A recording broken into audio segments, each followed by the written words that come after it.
studio once again by the wine coach, Laurie Forster. And Laurie is bringing us tips for the new year, resolutions we could stick with when it comes to our vino. Exactly. And these are all achievable for everyone. I love it. Love it. Well, great. Well, the first resolution is think local. And, you know, here growing up on the East Coast, we always think of California and the West Coast as really, you know, owning the wine world. But some of the most exciting things going on in wine are on the East Coast. Great. And I actually have a Viognier, which is a wonderful exotic white wine from Tarara Vineyards in Leesburg. They're actually having their 20th year anniversary, so they've been around a while. But this is really fabulous with spicy food because it's very fruity, things like lychee, pear, lime. But also with seafood, I have a crab strudel with roasted corn chowder here, and it's really delicious. This is just, you know, 45-minute drive here from DC, and there are amazing world-class wines right here. Take advantage of it. The next resolution is if you can't pronounce it, then you certainly should be drinking it, because it's those things that are a little weird that we're scared of. We tend to shy away. But here I have the Breda Bracchetto, and it's a dessert wine, slightly sparkling. It tastes like raspberry sauce with a little fritz, and it is the perfect pairing with chocolate. Not touching this any is other my, one. you know, if you're just having one of those nights where you need a little comfort, this is my recipe for that, Bracchetto and chocolate. Yes. This might be a problem, though, so you might want to I'll leave this for you. Right. Go ahead. The next resolution, yeah, she's going to keep it for herself. The next You want to be with somebody else when you're doing this, because you could really get into a movie and just do this all night. Exactly. Is if you must drink the same, people are really attached to, say, Chardonnay or Merlot, for instance, then relocate. Drink a Merlot from Washington State, for instance. This is the Milbrandt Merlot from Columbia Valley. And so if you're always doing Napa Valley, try a different area because you get a different flavor, a different personality to it. It's really wonderful, and this is with a swordfish a la Niçoise. So it has tomato and olives. It's a meaty fish, so you can do red. You know, don't believe that only white with fish. We can do red, and it's really, really fabulous. So go outside the box a little. Almost last but not least, I love you say start something new this year. Why not start a wine club? And in your book, The Sipping Point, you talk about it. Yep, the last chapter is about starting your own wine club because the last resolution is taste more wine. And the more wine you taste, the more you learn. If you have 10 friends, you all bring a bottle of wine. You all get to try 10 wines for the price of one bottle. And it's a fun night. And you learn. Match the weight of the food to the weight of the wine. Okay. And what do I mean by... Yeah, what's the weight of a wine? Yeah, well, think about it. We all instinctively know fish and salads are lighter foods because we want to eat them in the summer, right? Right. And so I've paired that with a light Sauvignon Blanc. And when I say light, I mean the body of the wine. When you take it in your mouth, how does it feel? Light and refreshing or full and heavy? So are all Sauvignon Blancs light? Not all, but there are some tips. This is a wine buyer's secret. If you don't know, look at the bottle.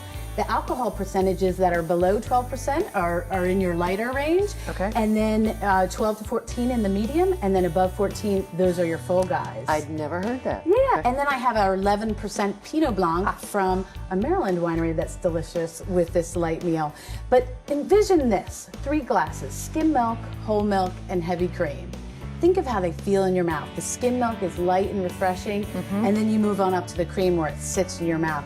That's what you feel when you feel the body of a wine. So our Cabernet, you're going to feel the weight, whereas the Sauvignon Blanc will be refreshing, and our Chardonnay... Crisper. Yeah, And that's what I think of when you say something light, I think of crisp. Exactly. And crisp also relates to something that's really important to understand, which is reactions of food and wine.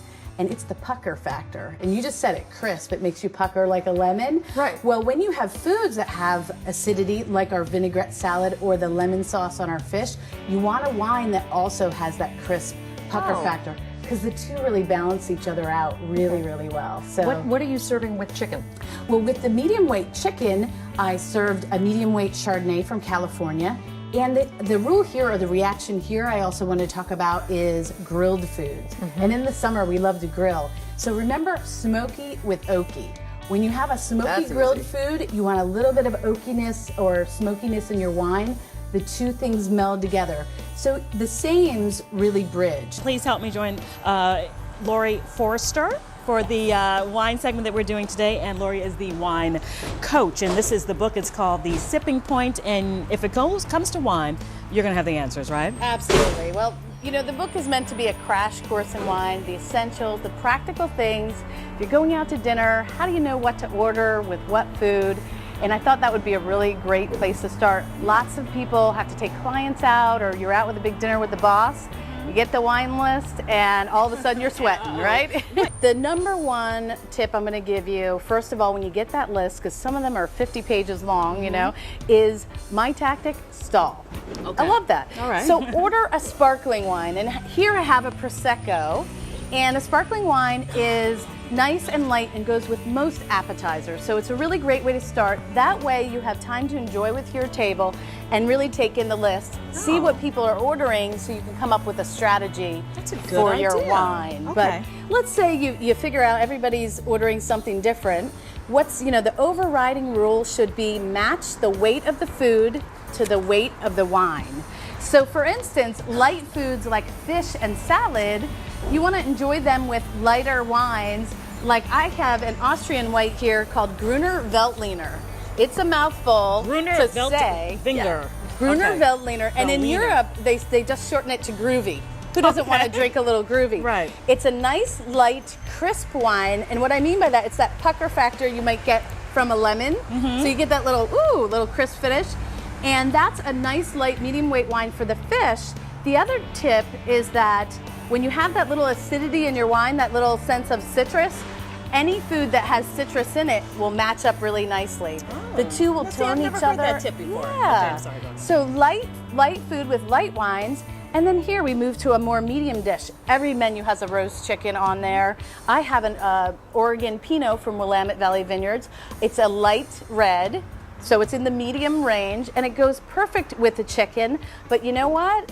Don't go by all the old rules. Pinot Noir and fish also works very well too. Hear the whites. All right, and last but not least, our red meat. Well, right. When you move up to red wines have something called tannins. It's that little bit of dry finish you get on some big reds like Cabernet. Feels like you have instant cotton mouth. Yeah. Well, when you have that in your wine, you want a food with fats in it, because tannins are softened by fats. They actually clean our mouth of the fats, so the next bite is just as juicy as the first. Wow, now that is great advice. Yeah, it's part of the recipe of your meal, the wine. It's not just a drink.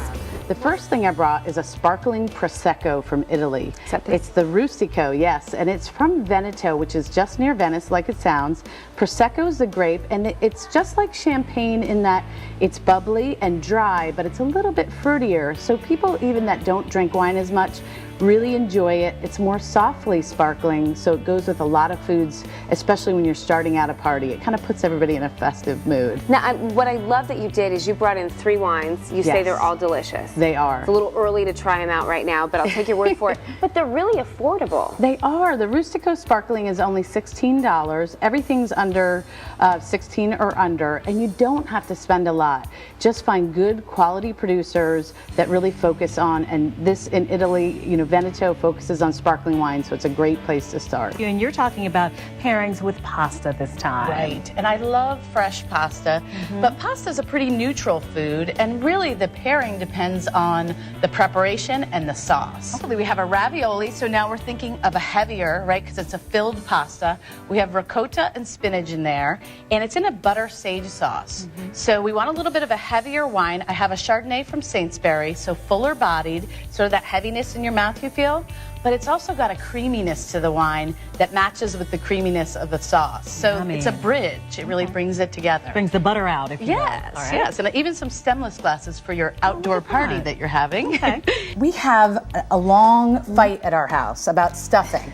Yes, this is true. What kind do you love? And so I'm an oyster stuffing person, traditionalist. sausage And the others, I have stuffing muffins here that my husband makes to make These are everybody great. happy. Well, that's a whole other segment about Right. how to make these, but those are great. So what do we But drink use with a that? muffin pan, and the oyster stuffings I have here on this side are great with sparkling wine. And I brought a sparkling Italian Prosecco. Let And have a me just little try sip. that. It's also a great way to start out the meal, and it goes great with soup or really anything on the dinner table. Italian Prosecco's made in Italy near Venice, Veneto. Fruit, nice fruit to it, but then the crisp bubbles cleansing your palate. But it's not as dry as champagne. yeah, it's a little bit fruitier, and because you think we have all these spices, we need fruit in the wine to really offset. But since you're the sausage girl, Yeah. the sausage muffins, you're gonna love them. Those big beans. She's a sausage girl.